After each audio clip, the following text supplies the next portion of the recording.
अब लड़कियां लाते हैं 25 साल की, अब 25 साल की लड़की 4 जगह वो मुंह मार चुकी होती है। हिंदू स्त्रियां हे भगवान, देख कर शर्म आती है। पैसा कमाओगे तुम, नंगे होकर पैसा कमाओगे।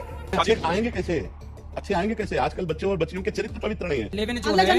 लेविन जो है हमारे भारत के कुत्ते हजारों साल से लेविन में ही रहते हैं। दिल्ली एनसीआर में आवारा कुत्तों के मुद्दों पर मचा बवाल अभी थमा भी नहीं था कि कथावाचक अनिरुद्धाचार्य के एक बयान ने नई आग भड़का दी है। अनिरुद्धाचार्य ने लिव इन में रहने वाले युवाओं की तुलना कुत्तों से कर दी। उन्होंने कहा कि जैसे भारत में कुत्ते हजारों सालों से लिव इन में रहते आए हैं, वैसे ही आजकल के लड़के लड़कियां भी उसी तरह रह रहे हैं। ये जो स्त्री या पुरुष अपने आप को किसी और स्त्री या पुरुष के आगे परोस रही या परोस रहा हो, क्या उन लोगों के मुंह लगना चाहिए? इनका लेवल क्या है?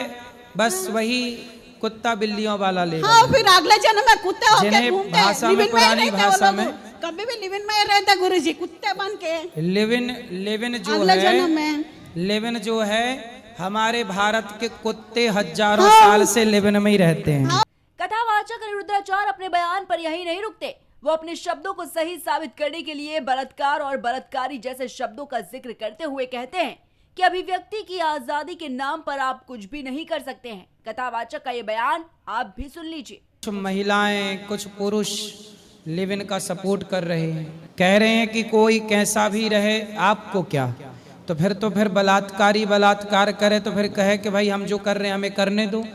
आज़ादी के नाम पर, अभिव्यक्ति की आज़ादी के नाम पे आप कुछ भी थोड़ी कर सकते हैं। इस देश में रहना है तो यहाँ पे सिस्टम के हिसाब से, सिद्धांत के, यहाँ दो सिस्टम, एक तो कानून के हिसाब से रहो, दूसरा भारत सांस्कृतिक देश है तो यहाँ के संस्कारों के हिसाब से रहना पड़ेगा।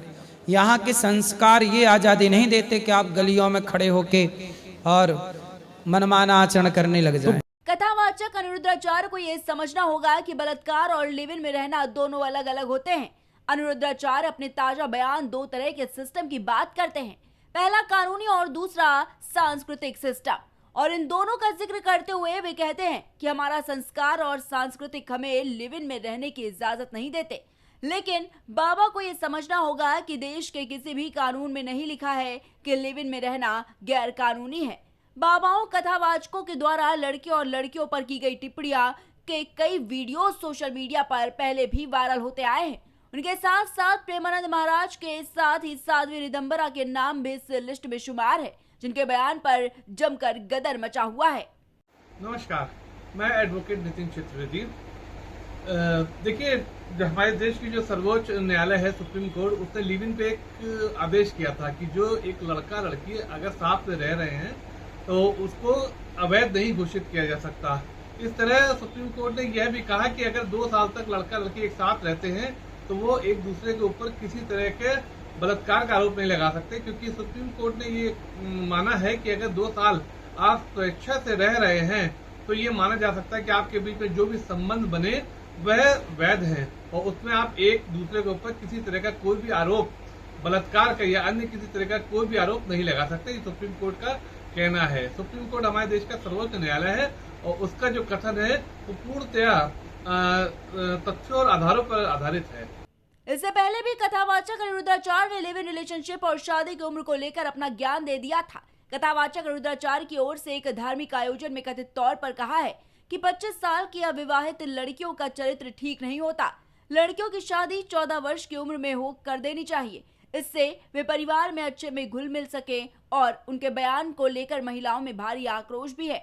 ऐसे में अब उन्होंने इस बयान पर सफाई देते हुए माफी भी मांग ली थी। अब लड़कियां लाते हैं 25 साल की, अब 25 साल की लड़की 4 जगह वो मुंह मार चुकी होती है, सब नहीं पर बहुत।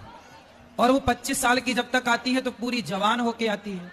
जब जवान होके आएगी तो स्वाभाविक है कि वो अपनी जवानी कहीं ना कहीं तो वो उसकी जवानी फिसल जाएगी या जाएगी। जैसे कि अभी एक लड़के के संग हनीमून मनाने गई, परंतु वो किसी और के साथ वो रह चुकी थी, उसके साथ चक्कर था। वो ड्रमवाला केस अभी पुराना हुआ नहीं जाता। अनिरुद्धाचार्य के बाद संत प्रेमानंद महाराज इन दिनों अपने एक विवादित बयान की वजह से विवादों में आ गए थे। उन्होंने लड़कियों को लेकर अपने बयान में कहा था कि अगर कोई युवक 4 लड़कियों से संबंध बनाता है तो वो अपनी पत्नी से संतुष्ट नहीं रह पाएगा, क्योंकि उसे व्यभिचार की आदत लग चुकी होती है। इसी तरह जो लड़की 4 पुरुषों से संबंध बना चुकी है, उसके अंदर एक पति को स्वीकार करने की हिम्मत नहीं होती। इसके अलावा उन्होंने कहा है कि 100 में से मुश्किल से 2-4 कन्याएं ही ऐसी होती हैं जो पवित्र जीवन जीकर किसी एक पुरुष को समर्पित होती हैं, जिसके बाद प्रेमानंद महाराज का ये वीडियो सोशल मीडिया पर खूब वायरल हो रहा है। अच्छे आएंगे कैसे? अच्छे आएंगे कैसे? आजकल बच्चों और बच्चियों के चरित्र पवित्र नहीं है, तो अच्छे कैसे आएंगे? हमारी माताओं बहनों के पहले रहन सहन देखो। बूढ़ी, हम अपने गांव की बता रहे हैं, बूढ़ी थी पर इतने से नीचे इतना, और आज बच्चे बच्चियां कैसी पोशाकें पहने, कैसे आचरण कर रहे हैं। एक लड़के से ब्रेकअप, दूसरे से व्यवहार, फिर दूसरे से ब्रेकअप, फिर तीसरे से व्यवहार, और व्यवहार व्यभिचार में परिवर्तित हो रहा है। कैसे शुद्ध होगा? मान लो हमें 4 होटल के भोजन खाने की जबान में आदत पड़ गई है, तो घर की रसोई का भोजन अच्छा नहीं लगेगा। जब 4 पुरुष से मिलने की आदत पड़ गई है, तो एक पति को स्वीकार करने की हिम्मत उसमें नहीं रह जाएगी। ऐसे ही जब 4 लड़कियों से व्यभिचार करता है, तो वो अपनी पत्नी से संतुष्ट नहीं रहेगा, उसे 4 से व्यभिचार करना पड़ेगा, क्योंकि उसने आदत बना ली है। हमारी आदतें खराब हो रही, हमारे बच्चों की आदत। तो ये सब जो मोबाइल चल गया है, जो गंदी बातें चल गई हैं, अब आजकल बहू मिलना और या पति मिलना बड़ा मुश्किल है। वहीं साध्वी रिदम्बरा का एक वीडियो भी सोशल मीडिया पर जमकर वायरल हुआ था। वायरल वीडियो में साध्वी रिदम्बरा कह रही हैं कि हिंदू स्त्रियों को आज देखकर शर्म आती है।